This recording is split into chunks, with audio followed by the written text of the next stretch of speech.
Stand.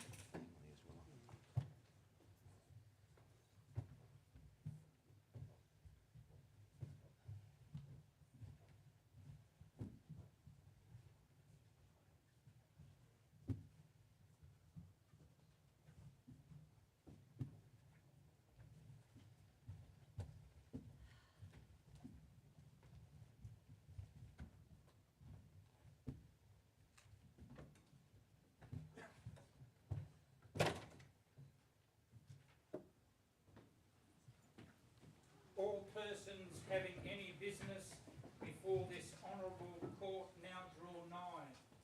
Give your attendance and you will be heard. God save the King. Chief Judge, I have the honour to announce that I've been appointed a Judge of the District Court. I present my commission. Thank you. Please take a seat and I'll have the Principal Registrar read the commission. Thank you, Principal Registrar. Whereas by the District Court Act 1973, it is enacted that the Governor may, by commission under the public seal of the state, appoint any qualified person as a judge of the District Court of New South Wales. Now I, the Honourable Margaret Beasley ACKC, the Governor aforesaid, in pursuance of the power and authority vested in me in that behalf, do, with the advice of the Executive Council of New South Wales, hereby appoint you, the said Philip Douglas Stewart, being a person qualified to be so appointed, to be a judge of the said court on and from the 6th day of February 2026, provided always that you shall, except in case of leave of absence duly granted to you, actually execute the office to which you are by this commission appointed, given under my hand by Her Excellency the Honourable Margaret Beasley, Companion of the Order of Australia, King's Counsel, Governor of the State of New South Wales in the Commonwealth of Australia, this 19th day of November 2025. Principal Registrar, do you have the oaths of office and Bible upon which Judge Stewart will be sworn? Thank you. Judge Stewart, will you please rise and take the oaths of office? I, Philip Stewart, do swear that I will be faithful and bear true allegiance to His Majesty King Charles III, his heirs and successors according to law. I, Philip Stewart, do swear that I will well and truly serve our Sovereign Lord King Charles III in the office of Judge of the District Court of New South Wales, and I will do right to all manner of people after the laws and usages of this state, without fear or favour, affection or ill will. Thank you, Judge Stewart. If you would sit, please, and attest the oaths.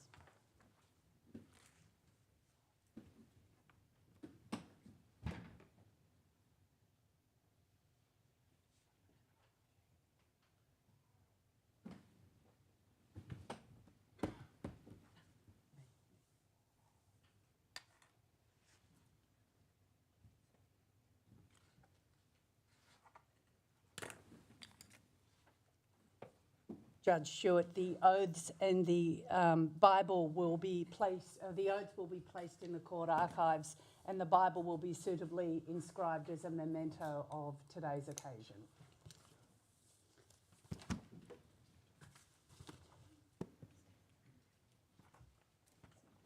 Chief Judge, I have the honour to announce that I've been appointed a judge of this court. I present my commission. Thank you, Judge Averre. If you would take a seat, please. Principal Registrar, if you would read the commission. Thank you. Whereas by the District Court Act 1973, it is enacted that the Governor may, by commission under the public seal of the state, appoint any qualified person as a judge of the District Court of New South Wales. Now I, the Honourable Margaret Beasley ACKC, the Governor aforesaid, in pursuance of the power and authority vested in me in that behalf, with the advice of the Executive Council of New South Wales, hereby appoint you, the said Kenneth Averre, being a person qualified to be so appointed, to be a judge of the said court on and from the 6th day of February 2026, provided always that you shall, except in case of leave of absence duly granted to you, actually execute the office to which you are by this commission appointed. Given under my hand by Her Excellency the Honourable Margaret Beasley, Companion of the Order of Australia, King's Counsel, Governor of the State of New South Wales in the Commonwealth of Australia, this 19th day of November 2025. Principal Registrar, do you have the oaths of office? Thank you, and Bible upon which Judge Averre will be sworn. Please stand, Judge Averre, and take the oaths of office. I, Kenneth Averre, do swear that I will be faithful and bear true allegiance to His Majesty King Charles III, his heirs and successors, according to law. So help me God. I, Kenneth Averre, do swear that I will well and truly serve our Sovereign Lord, King Charles III, in the office of a Judge of the District Court of New South Wales, and I will do right to all manner of people after the laws and usages of this state, without fear or favour, affection or ill will. So help me God. Thank you, Judge Averre. If you would sit and prescribe the oaths.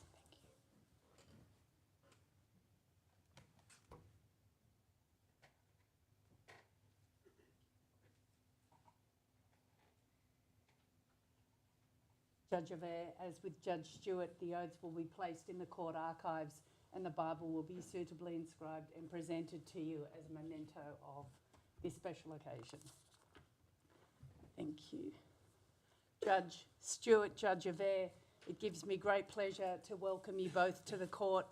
In different capacities, you have both practiced in the criminal law for decades and have a considerable amount of experience that this court will now have the benefit of. On behalf of myself and all of your colleagues, I warmly congratulate you both and wish you the very best for your judicial careers in this court. I now invite the Attorney-General of New South Wales, the Honourable Mr Michael Daly, to speak. Thank you, Chief Judge. May it please the court. Can I begin, of course, by acknowledging the traditional owners of the Gadigal and acknowledge any Aboriginal colleagues here today. Thank you, Chief Judge, for your invitation to address the court this morning on this hugely special occasion. And can I, of course, begin by acknowledging, congratulating on behalf of the New South Wales Bar and the government, Judges Stewart and Averre, on their well-deserved appointments. Thank you, gentlemen, for agreeing to serve the state and therefore the nation. Can I acknowledge Your Honour's family and friends who are either here today or watching live stream? The role of Attorney General is hugely varied, but I have to say swearing in ceremonies are one of the favourite parts of this job, because it discloses for all of us the journeys that the people who are taking up these roles have undertaken to get to this point. It's a wonderful family occasion, and with the packed house again in this court today, it's no exception.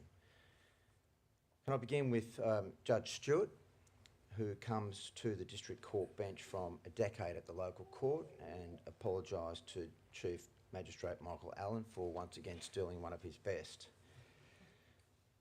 Judge Stewart, you're appointed a judicial officer in 2014 after 14 years with the New South Wales Police Force as a prosecutor. Because this is your second swearing-in speech, I'll keep my remarks about your early career more brief than I might have. To say that you were hugely well regarded across the legal profession, including by those in the defence fraternity, would be an understatement. Someone who knew you from this time recalled your affable manner and convinced him to break from his lifelong policy of not being friends with police prosecutors. In 1998, you moved to private practice, after which you worked for the biggest criminal law firm in New South Wales at the time, Nyman Gibson Stewart. I know its website was and remains notguilty.com.au. You were known for your unyielding level of preparation, a habit which continued when you were appointed to the bench. This move was warmly welcomed by those who watched your early career. You spent much of your career in the local court serving regional communities. This included Parkes, Forbes, Condobolin and the Lake Cargellico circuit, and we certainly feel for our friends out in that part of New South Wales at the moment. When you finished up at Parkes, you had a farewell at a local restaurant. One local practitioner in attendance predicted that you'd soon be taking up an appointment to the District Court, and he was right. Everyone in the regional circuits thoroughly enjoyed working with you and hope you return to the country in your new role. This is not just because you're a top-tier lawyer with exceptional legal knowledge. You also understand clearly the human side of the work and know that justice is not just to be served across Sydney postcodes. Everyone you met, everyone that crossed your path, no matter where they lived, deserved justice. You understood that even in the most far-flung parts of our state. And you understand the challenges faced by these communities because you have lived and breathed them. Since the announcement of your appointment to the District Court, naturally you've received numerous congratulatory messages, emails and calls. Your appointment has received praise from all corners of the state, from Parkes, Wagga Wagga, Dubbo and beyond.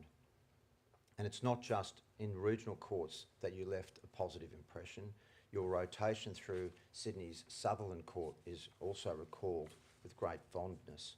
One lawyer who appeared before you almost daily at Sutherland and is a long-time friend described your appointment today as an absolute ripper, even if the local court is poorer for it.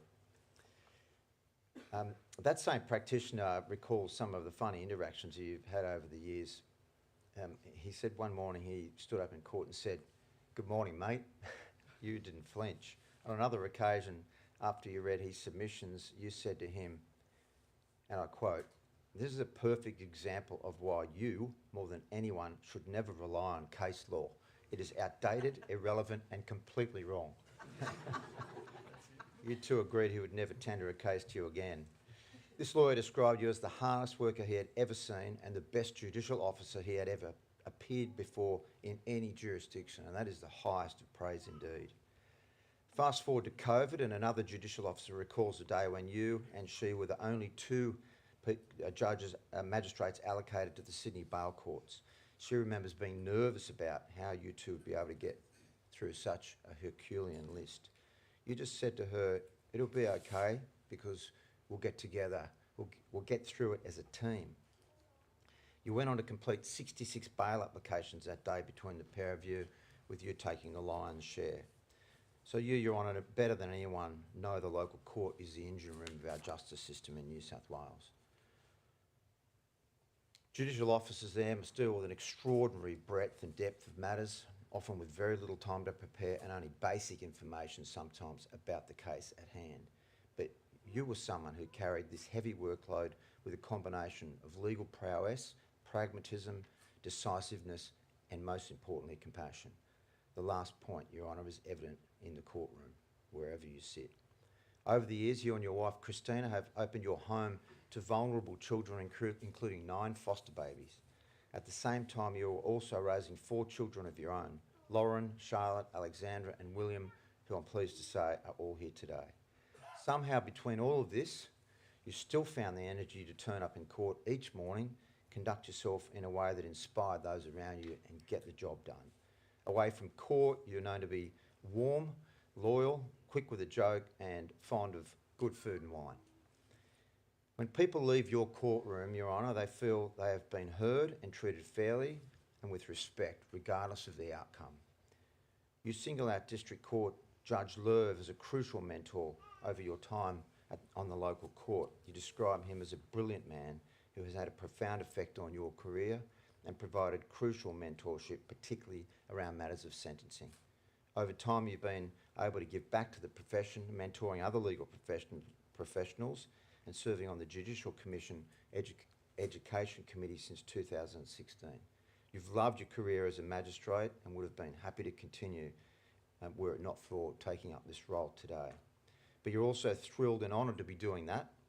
It does occur to me that we risk running out of swearing-in material if you continue progressing through the court, however. But that would be a lovely problem to have. And so once again, on behalf of the Bar, the Government and the people of New South Wales, can I congratulate you on your appointment and thank you for agreeing to serve. Judge Averre, could I acknowledge your family, who are, some of whom are watching from overseas. You are originally from England, a small village at Black Hill Rocks. I can't say I've ever been there. You decided you wanted to be a lawyer while still at school and finished your law degree in 1992, admitted as a solicitor in 1995. You first worked at a firm in North East England. Your Honour's early practice spanned a wide range of matters, including litigation, employment and family law. In 1999, you moved to the Solomon Islands with voluntary services overseas, working as a legal officer with that nation's government. You described this as an extraordinary experience. Your first posting was in Malaita province, where you provided legal representation to an area of 100,000 people. and we thought the local court of New South Wales was overstretched.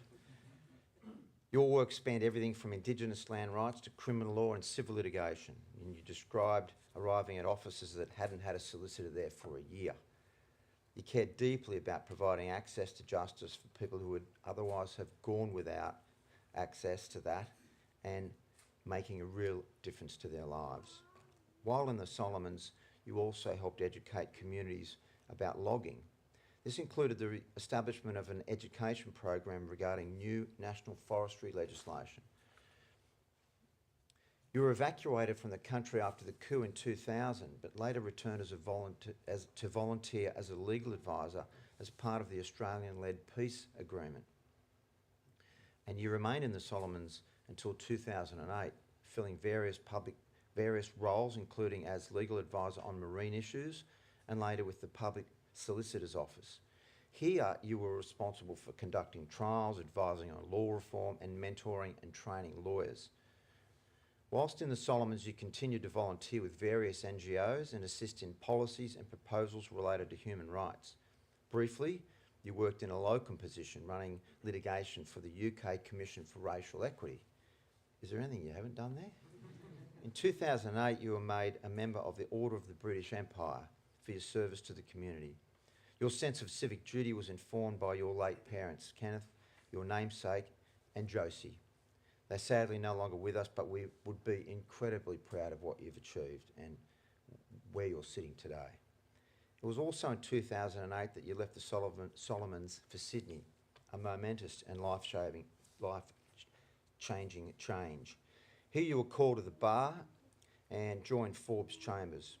Your assistance over the years has not been limited to legal advice. You're a passionate cook and are known to gift your colleagues food. Just before Christmas, a handful of departing barristers were the lucky recipients of your delicious puddings. How very English. You love entertaining and host large dinner parties for up to 25 people. I'll be happy to come to one this year. Rugby is your other love, something we share. Until recently, you were a long-serving president of the famous Sydney Convicts rugby team. You were heavily involved in that club for about a decade, organising fundraisers for people who could not otherwise afford to participate. And this included assistance for players to travel overseas for various competitions. This club is close to your heart and you've made a significant role to that club over the years. Since being called to the bar, you've practiced at every level of the judicial system in New South Wales. This has spanned local court hearings, bail applications to special leave hearings to the High Court. Practicing predominantly in criminal law, you've conducted trials lasting anywhere from 3 days to 5 months. And those matters included tax, fraud, murder, sexual and other violent offences. You also conducted regulatory prosecutions, are a member of several criminal law panels and have appeared in numerous appeals. In fact, you've prepared advice for several hundred criminal appeals. Some of those significant appeals include Fleming and the Crown, involving a murder conviction and the admissibility of DNA evidence. You also acted in significant appeals, including Portnoy and the Crown, regarding the totality principle in cases involving young people sentenced for sexual offences. One colleague notes you could have easily focused solely on private practice while at the bar, but you continue to make time to take on legal aid work because of your commitment to supporting those without means.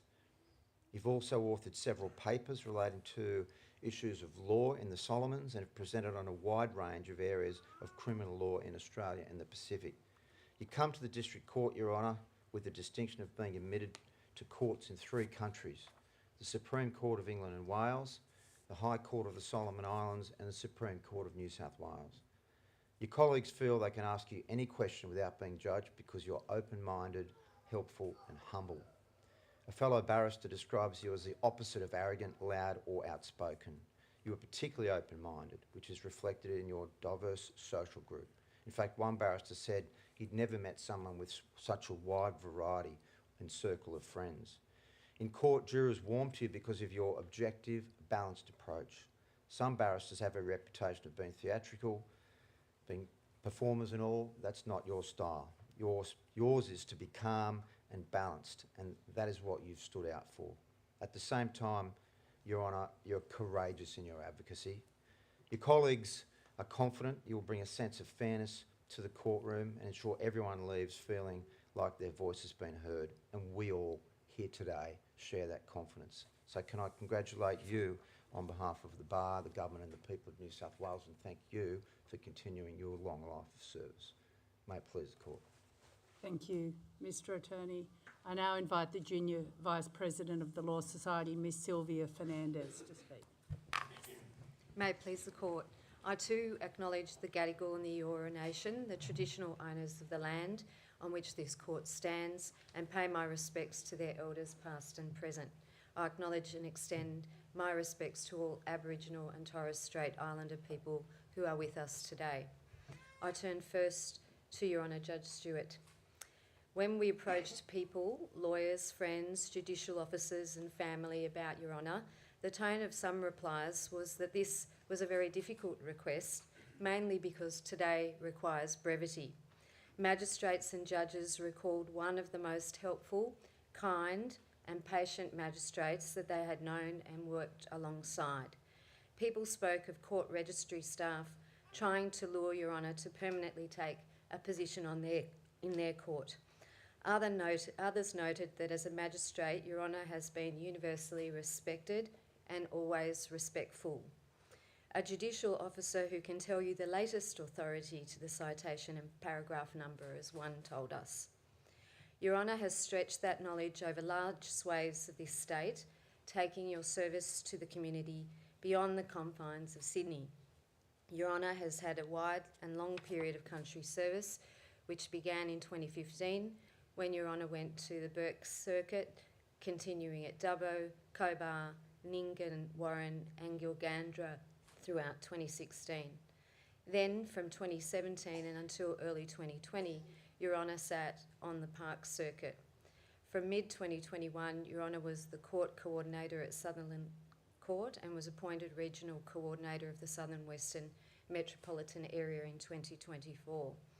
From the bench, I've heard that throughout this, Your Honour has been a frequent presenter at metropolitan and regional judicial conferences, seminars, twilight seminars, sentencing workshops, pre-bench training and given papers.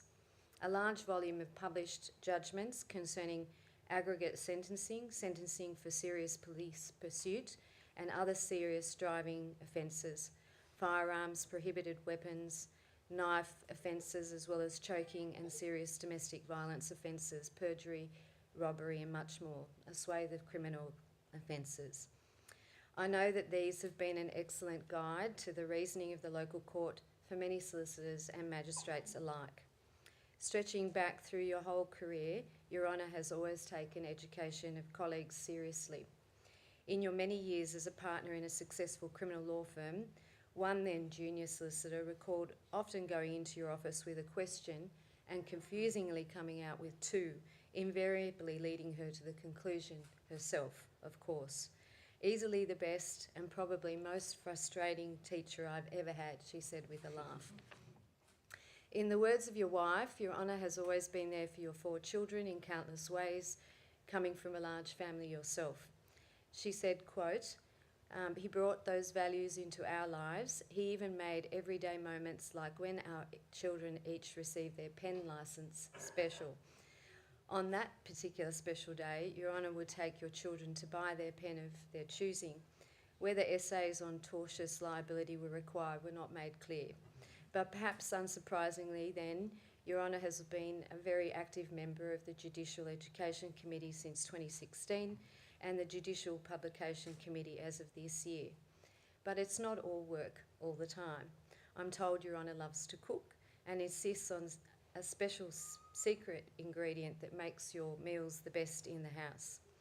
Your wife warmly spoke of your devotion to children's activities when they were young, coaching soccer for several years and later umpiring the girls' cricket, even when the girls weren't into cricket, of teaching the children piano and to drive as they grew up and now being a grandparent.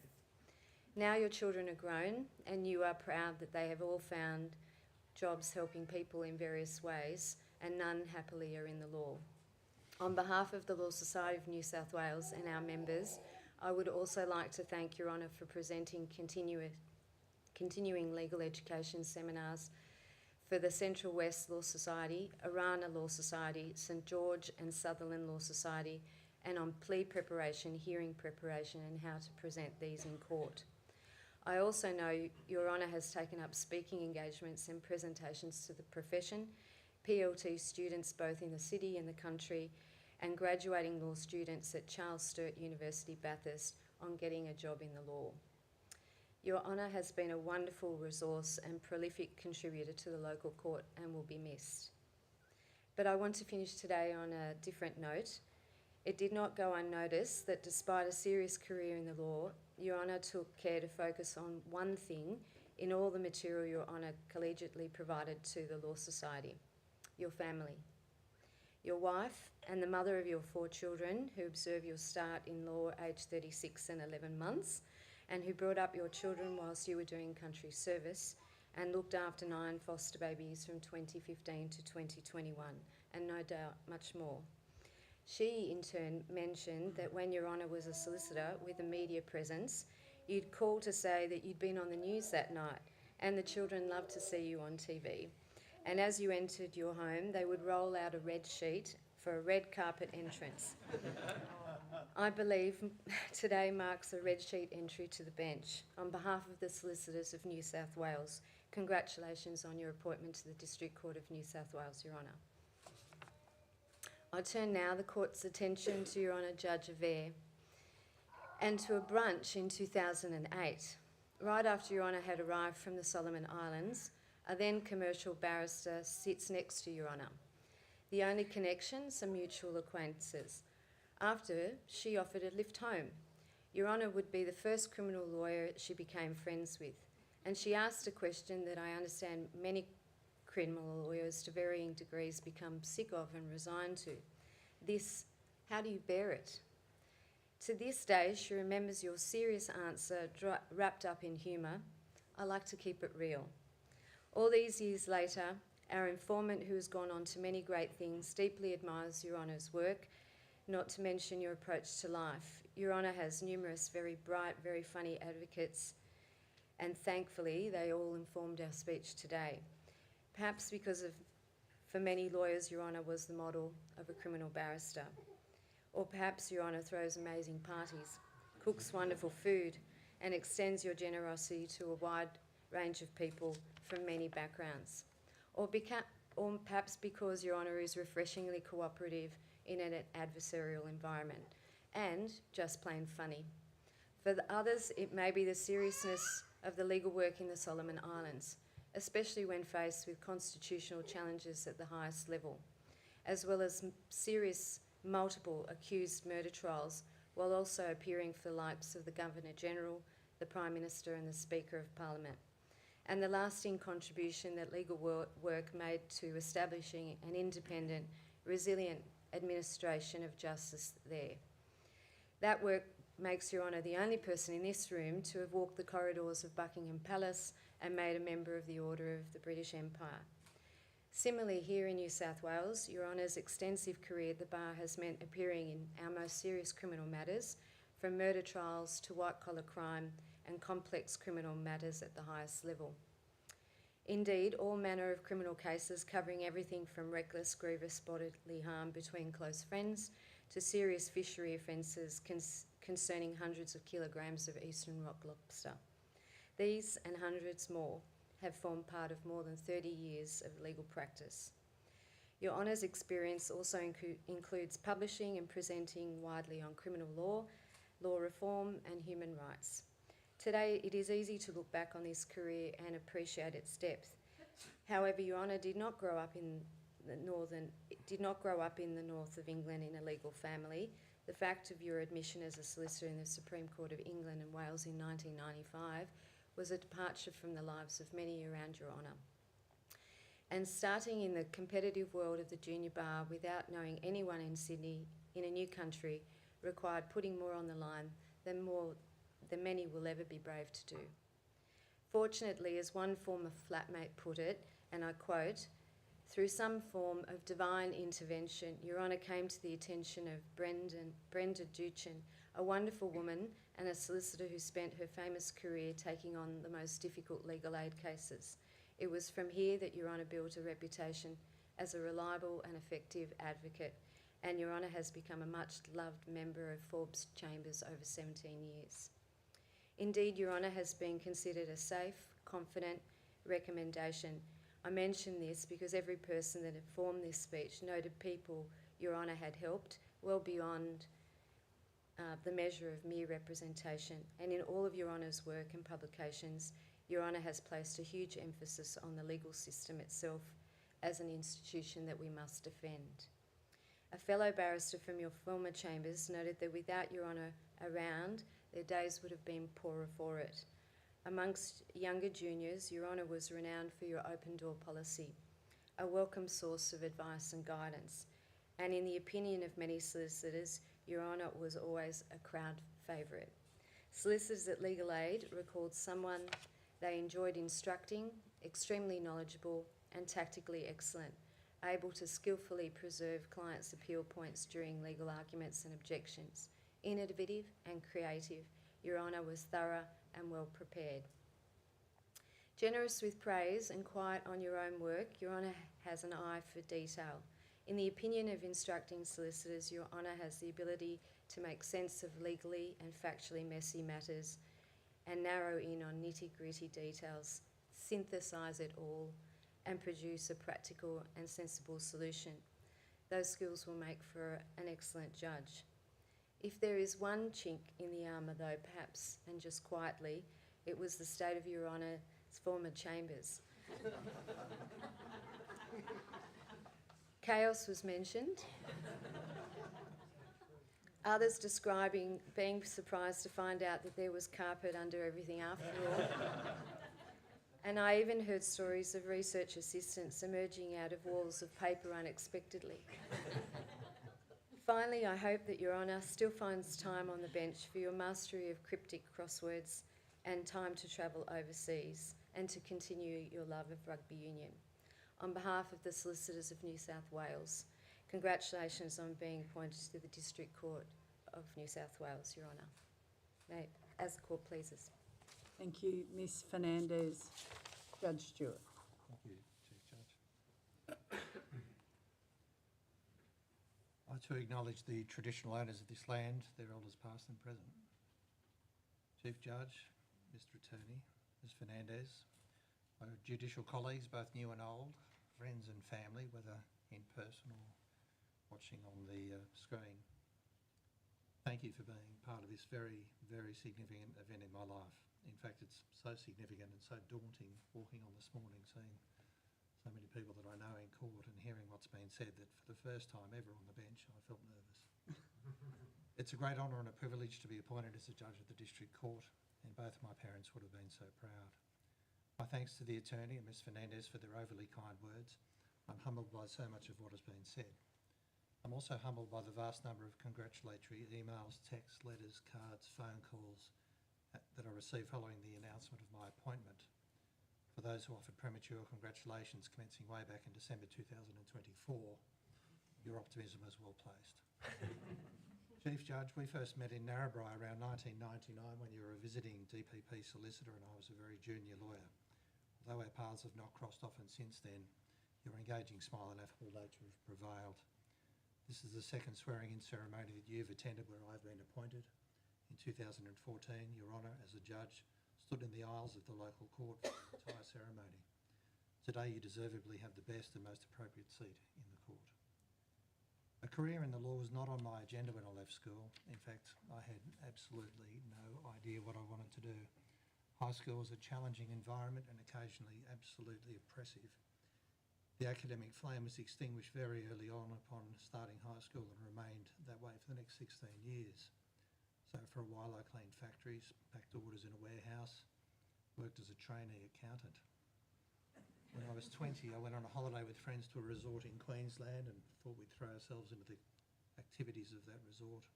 All these people lined up to play a white grand piano by the pool, so I lined up and I played. And they said, "Congratulations, you've got the job." So it was a fantastic 2-week paid holiday. I was paid, I was popular, and like Billy Joel's Piano Man, I was given my drinks for free. Perhaps unsurprisingly, after such a great holiday, I returned to Sydney and immediately quit my job in accountancy. Celebrating that fact alone, I went to a bar in the Rocks called Philip's Foot. It was late at night, and that's my excuse. I tripped on the stairs going back to buy more alcohol to consume, and fell into the back of the piano stool, and the resident musician stood up and said, "Do you want to play the piano?" Which I said, "Yes, I do." So I played, and that was my immediate career change, having left accountancy that afternoon, and from then on I played the piano in restaurants, clubs and bars for quite some time. I admit the lifestyle was hedonistic to a large degree, though I knew I couldn't do the job forever. So in 1983 I followed my late brother Andrew into the New South Wales Police Service, where I developed an interest for criminal law, but obviously from a prosecuting or police side at that time. I credit the late Chester Porter QC with my desire to study law. I was involved in a very significant prosecution, and after being cross-examined extensively by the man known as the Smiling Funnel Web, I was asked whether I recalled any further conversation with his client, to which I said, "Yes, I do. He discussed your fees." As those in court might well appreciate, Mr. Porter shut me down very quickly, so let's not worry about that. But during the morning tea break, he approached and asked what was said about his fees, and I told him directly, and he said, "Well, at least he told the truth about something." I was fascinated by these strategies, the tactics and the theatre. So 16 years after switching off at school, and much to the delight of my parents, I enrolled part-time in a law degree. I had endured my share of dangerous situations and violence in the police force, and I moved away from that to eventually commence work as a prosecutor in 1991, and ceased that and left the police force in 1997.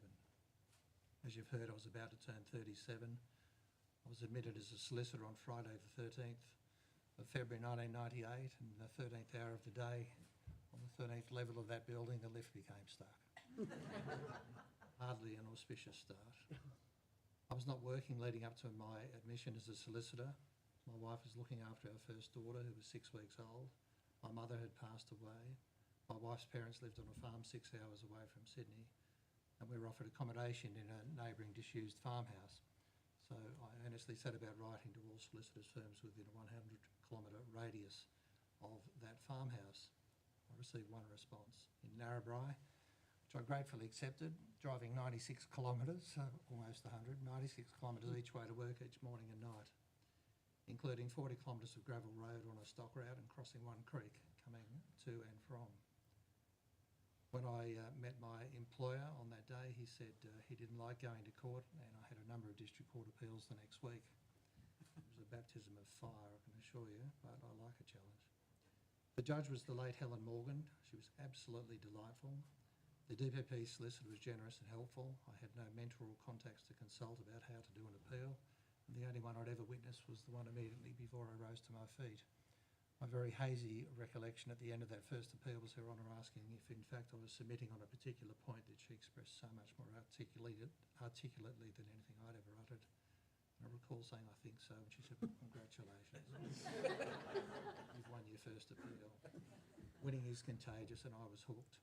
So one thing that became obvious from my observations as a country lawyer, reinforced during my time as a country magistrate, is the importance of the role of a magistrate and judges in maintaining good order in a rural location and thereby maintaining the rule of law.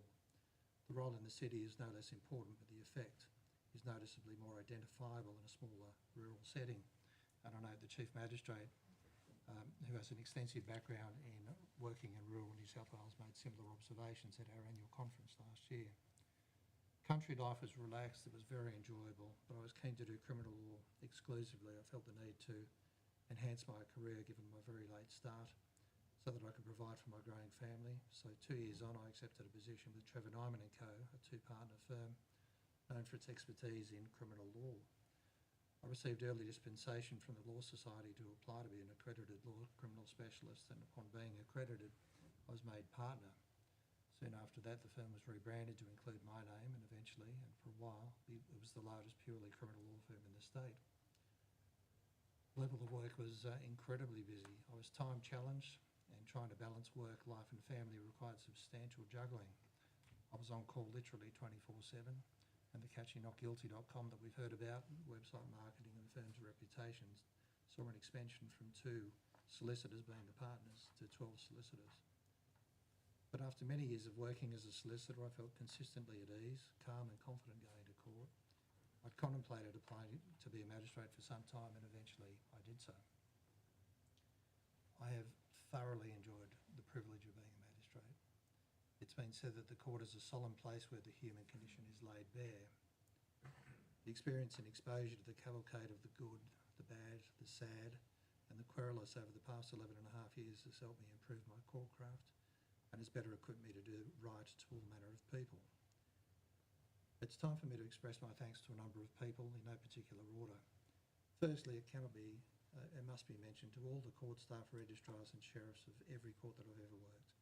These wonderful people keep the wheels of justice turning in a safe environment with enthusiasm and a smile. Acting Judge Henson, who's here today, former Chief Magistrate, for giving me a go, for having the confidence to send me to Burke Circuit after only 5.5 months instead of 12, but nevertheless, the compassion and practicality you showed when some difficulties arose later that year. I thank you for that. To my good friend Magistrate Greg Grogan, sitting there today, a long-time friend, a true mentor, a colleague, and I describe him as being the voice of reason. We've had many laughs. He remains one of a fellowship of very loyal friends, and we'll stay in contact forever. To Deputy Chief Judge O'Brien, Judge Culver and Judge Motley, who were all Deputy Chief Magistrates early on in my appointment as a magistrate, each of them providing timely guidance, support and encouragement, and have continued to do so over the years. It's very important to receive that, I must say, and I'm so glad I did.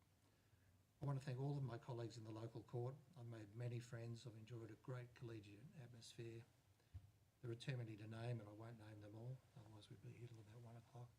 In particular, I want to thank Team Sutherland, or the A-Team, a small cohort of people that I've worked with for the better part of the last 5 years. I see some of them present in court today. Funny, smart, pragmatic, tireless workers who assisted in substantially reducing the extensive delays that that court was facing, and many others, by the COVID issues, as well as knocking over some 14,000 fresh matters each year. You made my role as a coordinator very enjoyable. You were so enjoyable and a pleasure to work with you all, and I've got no doubt that we will remain in touch. In relation to my role in judicial education, I want to thank Una Doyle, who's here today. Thank you, Una. For your encouragement and support, as well as Catherine Kenny, Sarah Collins, Tanya Sue and the team at the Judicial Commission. In particular, I want to thank Tanya for her ability to keep a straight face and remain patient every single time, and it happened often, when I was technologically challenged delivering twilight presentations from a remote location. I think she was stoic. I want to thank the Chief Magistrate, Judge Michael Allen. Your Honour supported me when you were the Deputy Chief Magistrate in 2020 by backing me to be the coordinator of Sutherland Court, subsequently appointing me to the South West Regional Coordinator's position covering 5 courts. I've particularly enjoyed our working relationship and the guidance you've given me since you were appointed as the Chief Magistrate, and the very positive direction that you're steering that court. And perhaps ironically, I am leaving the local court at the very time that I've enjoyed it the most. Judge Gordon Lerv was the resident judge at Dubbo when I commenced my country service in 2015.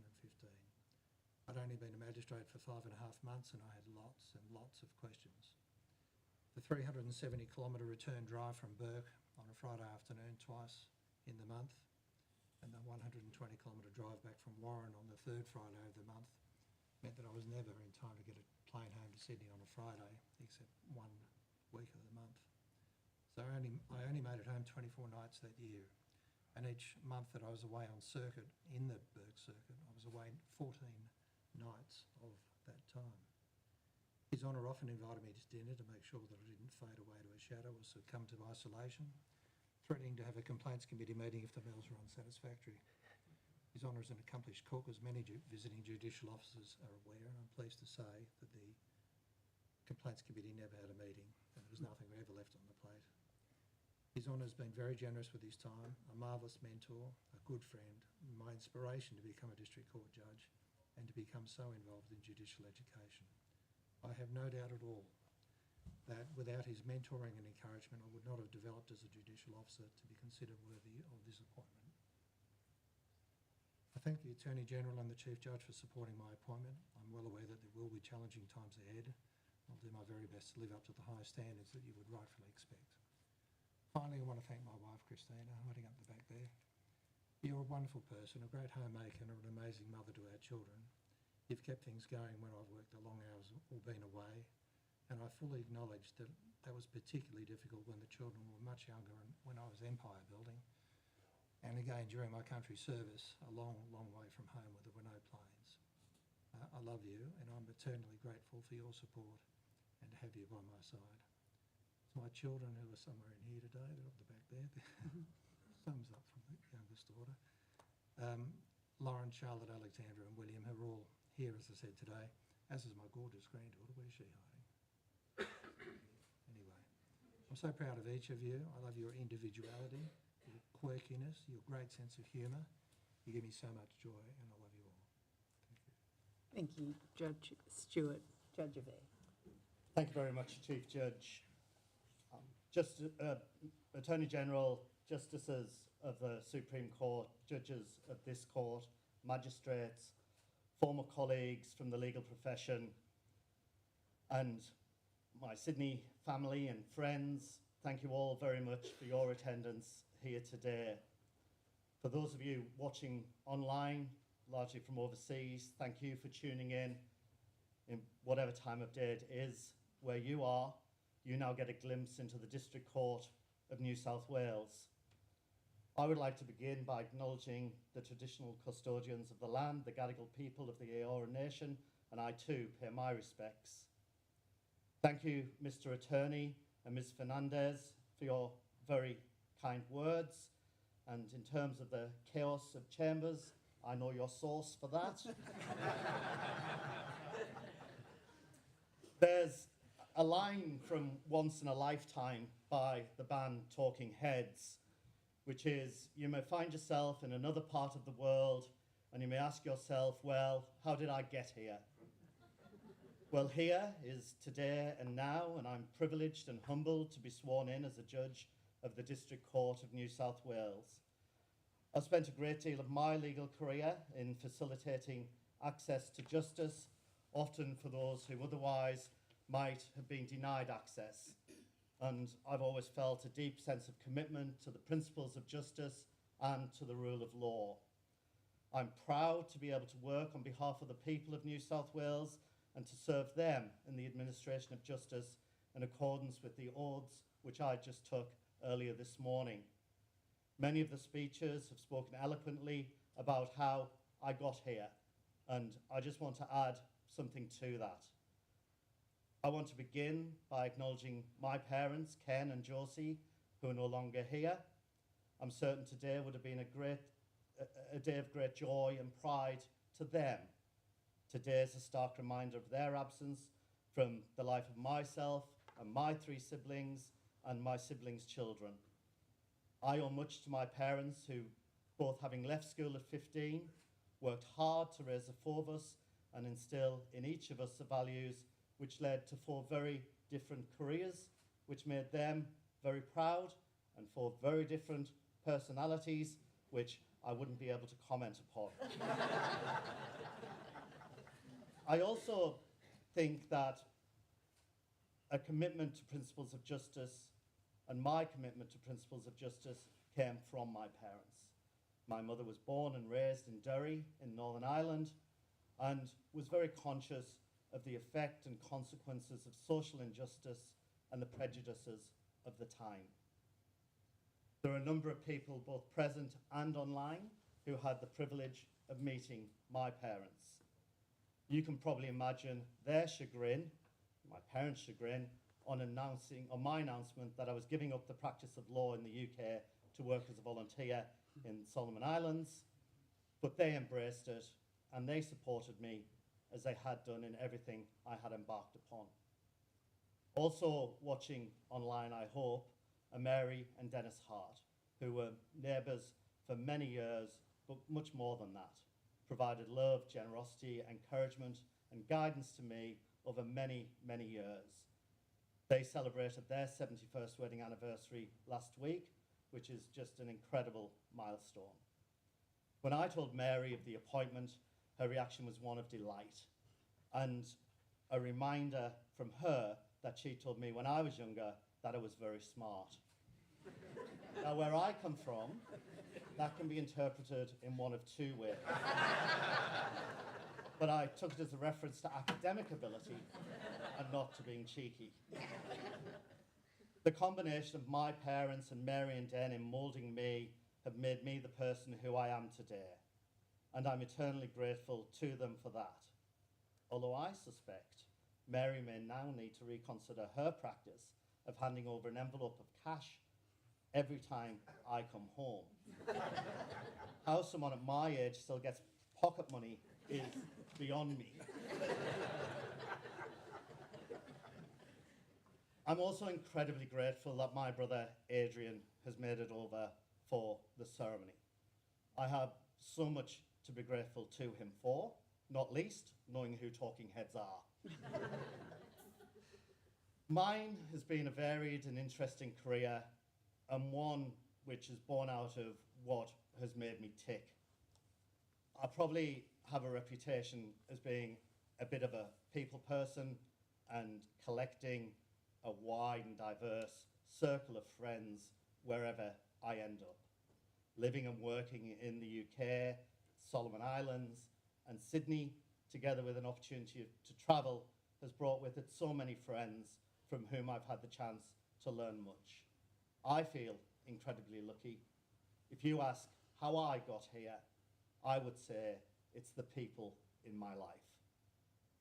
I'm indebted to so many people in Sydney for their love, support, and guidance. There are too many people to mention, but it would be remiss of me not to mention a few people over the last 17 years who are no longer here. Anthony Cook, who passed away in 2009 shortly after my arrival, was a public defender who came to work in the Solomon Islands and encouraged me to come to Sydney.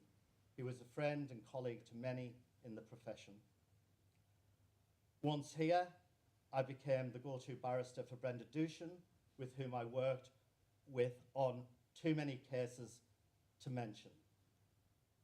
The Chief Judge was a prosecutor in one of my first large trials in New South Wales and had the pleasure of experiencing Brenda Dushan as the instructing solicitor for defence. Some of the people who Brenda represented were referred to by her as her boys. I would point out that they were now nearly 40 years of age and sometimes older. She would drive us to court, to the prisons, made me a season ticket holder for the Manly Sea Eagles. Her passing was particularly hard for me. She'd been such a big part of my work and was, in fact, a delight to work with, apart from when she wasn't. Such as when she got into heated arguments with the prosecution or counsel or solicitors for the co-accused. Finally, Robert Dubler sadly passed away in December. And together with Lyndall, through whom I met Robert, had been very much my Sydney family. I want to acknowledge Lyndall's generosity and friendship, as well as the attendance today of her mother, Valerie, and her family. Rob's pride in my appointment was something which I will never forget. I remember having met and worked with Lyndall. Shortly afterwards, she and Robert turned up at my house and set to work making what seemed like 1,000 mince pies for a Christmas in July party. I just couldn't believe that such amazing and talented people in the law were in my kitchen rolling the pastry. Rob and Lyndall's interest in my work and my career at the bar was invaluable. Robert will be very sadly missed. I'm also indebted to a large number of other people who have played their part in my getting here today. Angela Cook, who's been with me since day one in Sydney. We've been next to each other, either in the same room working or in our own rooms next to each other for over 17 years. I have much to thank Angela Cook for. Natalie David, who left me no choice but to come to Sydney. Matthew Johnson, courtesy of Natalie, who gave me the introduction to Forbes Chambers. Justice Adamson, who's been a source of guidance and comfort since my arrival in 2008. Andrew Wong, Claire O'Neill, Claire Wasley, Magistrate Moody, Justice Yahia, Judges Beckett and Mendez, and there are, of course, many more and far too many to mention. Those are from a professional point of view, and there are many others from outside the law. Becoming involved in the Sydney Convicts Rugby Club provided me with an escape from the grim reality of the practice of criminal law, but also brought with it enduring friendships with players and those involved in the club, their families, friends, and their work colleagues. Ian Shepherd can't be here today due to his ongoing treatment in Scotland, but I'm grateful to him and his parents for their lasting friendship. He at least managed to escape hospital last week and is making an amazing recuperation. Kai is in Papua New Guinea, but his parents, Gail and David, are here. Don Rose came to Sydney nearly 12 years ago and was recruited to the team before his plane landed and has been a firm and trusted friend ever since. I just really want to acknowledge their friendship, their support, and there are, of course, so many others, both here and online, and there are just far too many. Losing parents, the trials and tribulations of life, as well as the toll which working in the criminal law takes, have been made so much more bearable by the incredible network of people in Sydney and beyond. Siobhan, who's here from New Zealand, I met her when she was a student nurse in Newcastle, and she was at my admission ceremony in 2007 in Sydney, together with our mutual friend, my childhood friend, Kirsty Fairhurst. Fortunately, her journey to today's ceremony didn't involve sleeping on the airport floor due to some flight delays, as it did back then. I'm sad Kirsty can't be here today. I was very concerned at the prospect of information gathering for the purposes of the speech. And I'm just going to leave it to you to decide what you can believe and what you can't. Much has been said about my career in the law. And I'm able now to reflect on something which was said to me when I was working during the university holidays as a summer clerk at the Crown Prosecution Service just outside London. It was the formal opening of the new building. I'd been given the camera and was official photographer. The then DPP of England and Wales was present, and there were some judges, the equivalent of the district court. One of them, having extracted some information from me, and no doubt having heard the accent, said to me that it was good that people with a common education could do law. I was a bit taken aback because I was probably a little bit full of yourself at that stage, having done French A-level and read some novels in French. And so the career progressed from there, and I ended up in Solomon Islands and in an amazing office which I believe made an incredible difference. One example, child charged with murder being housed in the same wing as adults, one of whom was his father, who was also charged with the murder, and we brought an application in relation to the unfairness of a child being held with adults in custody. A lot of funding was coming from the Australian government, and my office was a bit of a thorn in the side of the Australian, what with challenging all those things like children being held in an adult jail. It was a real mark for the independence of the office that we could do that. The unfortunate result of the application in relation to the child was that they built a juvenile detention facility, which then gave them the capacity to send any child to jail.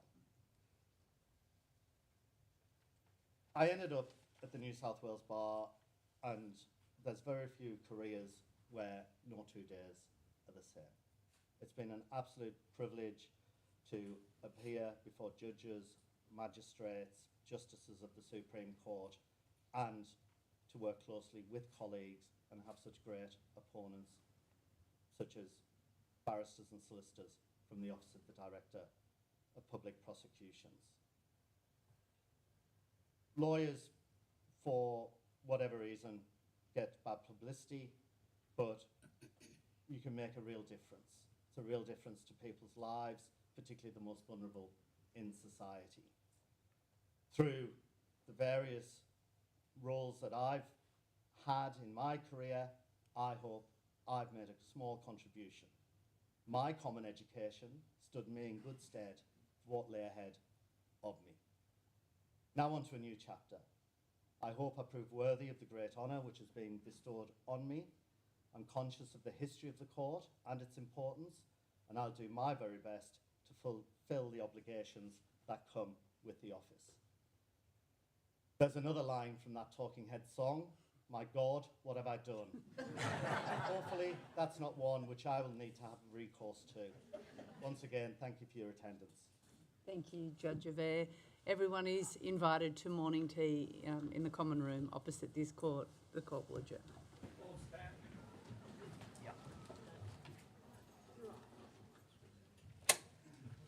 there, I think. Love the stories behind people's journey here. It's amazing. Yeah, happy? Very good.